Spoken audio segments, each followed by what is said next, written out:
progress. So what you're saying is that while you've been on leave, you've actually still been working as an agent. That's exactly what I'm saying, I agree with you, Pine, said Dobbs, surprising her. You did great work down there, as I already pointed out. If it were up to me, I'd tell you to take as much time as you need. But while I'm the top agent in Arizona, I do have people above me, Pine. A lot of them. And there have been grumblings about the Bureau. I didn't think I was that important, said Pine sharply. And who's complaining? Let me point it out, then. I've got 2 agents on rotation, covering for you in Shattered Rock, even though they've got their own assignments. They're not happy about that because they've got no backup, which you apparently enjoy, but they don't. And I've also had to redirect admin resources there because Carol's with you. And while I know this is the 21st century, the fact that you are, well, you know. You mean the fact that I'm a woman, that the guys don't think I'm carrying my weight? They think you're getting special treatment. And, in fact, you are. I've had more than a few complaining that they've all got problems, but they still have to get up and go to work every day. So what's the deal with you? Pine barked. You were the one to tell me to work out this issue if I wanted to keep working at the Bureau. And the only way I can do that is to find my damn sister. Blum put a calming hand on Pine's arm. Dobbs said, I will take into account your natural anger, but just keep in mind who the hell you're talking to, Pine.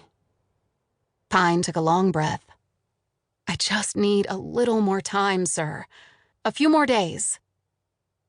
Dobbs didn't say anything for so long that Pine was afraid the man had hung up. Trenton, New Jersey, huh? Yes, said Pine quietly. Funny thing, Pine. I started out in Trenton more years ago than I can remember. It was going through some challenging times back then. It's going through more challenging times right now. He paused. Okay, a few more days. If you need any backup or info, dial up the guys there and tell them Clint Dobbs said it's okay. They won't believe you, but they'll believe it when I tell them it's true. Pine glanced at Blum with wide eyes. I was not expecting that. I wasn't expecting to say it, Pine. The offer just popped into my head. But I need to make this point as clear as I can. You have to finish this and come home. You got that? The Bureau pays your salary to work for them. I know I told you to go after this to get your head straight, but at the end of the day, that's your problem, not mine. And you're not the only agent I have to deal with, okay? I got hundreds of them, and they all got problems.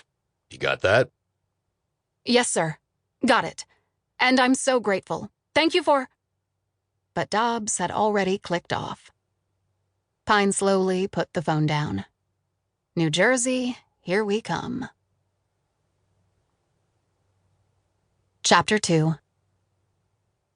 2 days later, Pine was driving in her rental car through a working-class neighborhood on the outskirts of Trenton.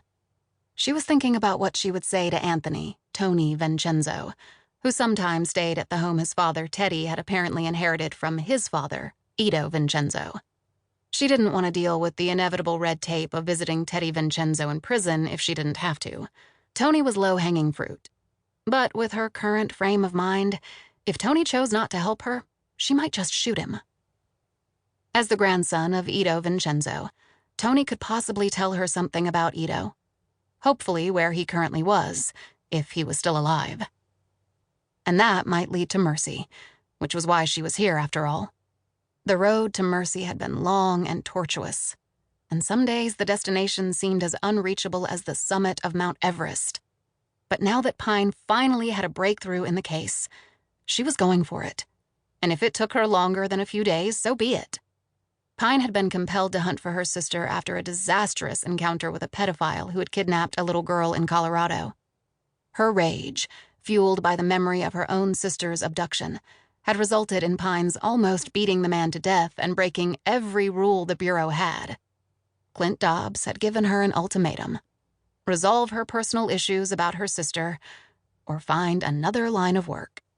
But now she didn't need any motivation from Dobbs, or anyone else. Now she would willingly chuck her...